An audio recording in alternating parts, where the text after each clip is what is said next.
ঠাকুরকে একজন গিয়ে প্রশ্ন করলেন, ঠাকুর আপনি ব্রাহ্ম মুহূর্তে ইষ্টভৃতি করার কথা বলছেন, কিন্তু অনেকেই দেখি 10টা 11টা 12টায় ঘুম থেকে উঠে ইষ্টভৃতি করে।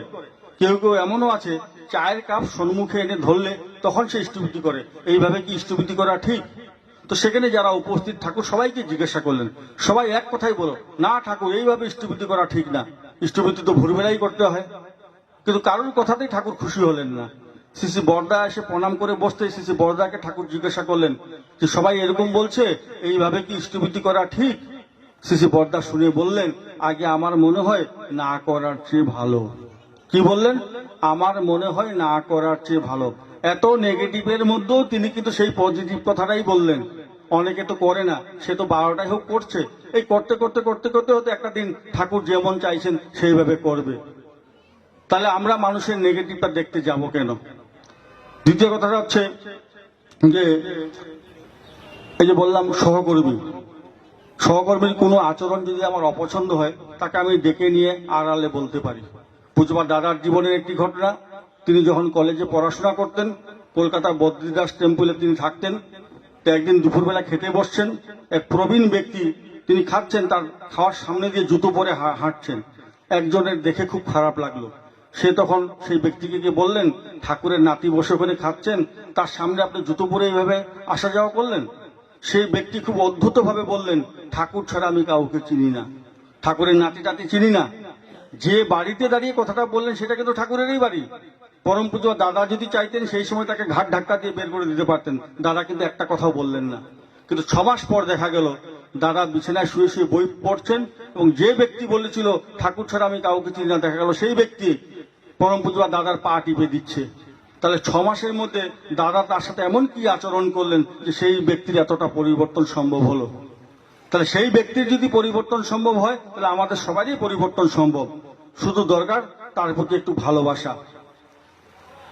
তো এখানে যারা উপস্থিত আছেন সবার কাছে এটাই বলতে চাই যে যেভাবে চললে আমরা সবাই একজোট হয়ে চলতে পারি, যেভাবে চললে আমার আচার্য খুশি হন, আমরা সেইভাবে যেন চলার চেষ্টা করি।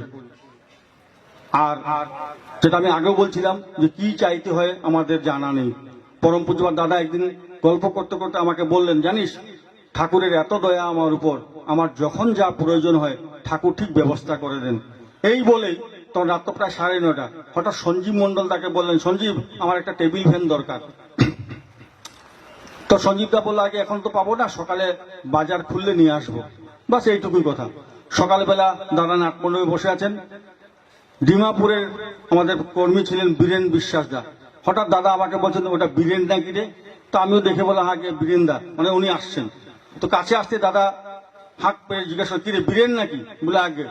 হাতে ওটা কি নিয়ে এসছিস? বলে আগে একটা টেবিল ফ্যান। দাদা আমার দিকে চেয়ে একটা মুস্কি হাসি দিলেন।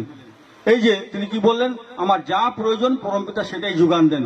আমার মনে প্রত্যেকের ক্ষেত্রে সেটা সম্ভব।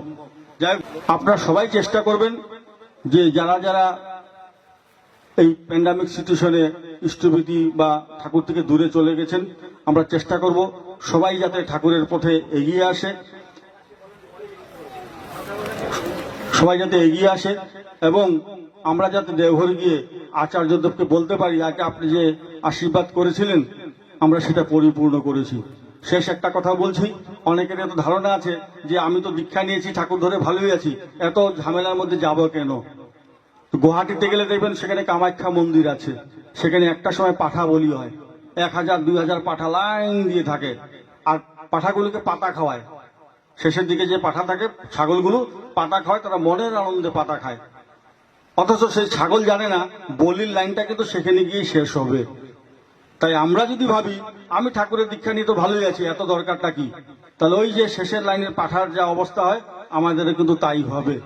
তাই ওই পাঠার মতো না হয়ে আমরা যাতে আচার্যদেব যেমন চাইছেন সেইভাবে কিন্তু সবাই করার চেষ্টা করি।